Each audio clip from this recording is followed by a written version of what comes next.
umaga po ng October 7, 2023 na kung saan sa ngayon po, base dito sa weather model natin ginagamit ay tumaas na po ang tsansa ng dalawang LPA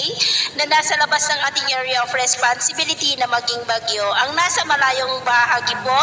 ay maaari na itong ituring na bagyo at posible itong maging malakas na bagyo gaya po ninyong nakikita, pero posible po na maharangan yan ng malakas na amihan kaya mababa na rin po ang tsansa nito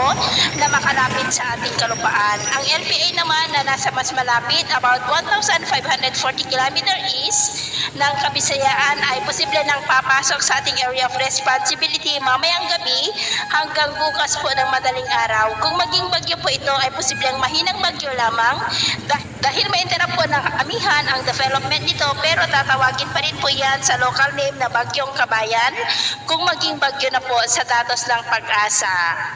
At ito naman po pinapakita ng forecast model nating ginagamit hanggang po sa susunod na 2 linggo. At sa lagay po ng ating panahon, ngayong madaling araw ay generally weather po sa malaking bahagi ng ating bansa,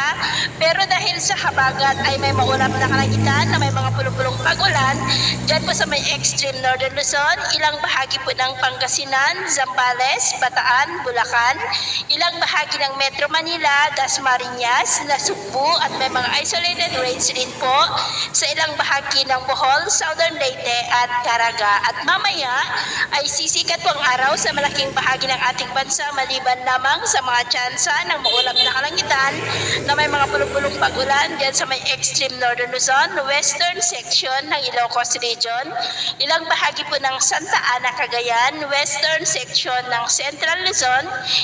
ilang bahagi po ng Metro Manila, Batangas, southern part ng Quezon, northern part ng Palawan, ilang bahagi ng Leyte, Bohol, at mayang hapon po, mas maraming lugar na muli dito sa ating bansa ang makakaranas ng maulap na kalangitan na may mga pulong-pulong pag-ulan. Kaya kung lalabas tayo sa ating mga tahanan, ay walin po natin lagi ang magdala ng kahit anong panangga natin sa init ng araw at proteksyon na rin po sa mga biglaang buhos ng ulan. At sa atin naman pong mga baybayin,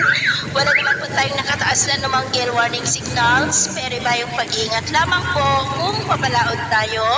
para mas makaiwas sa mga sakunang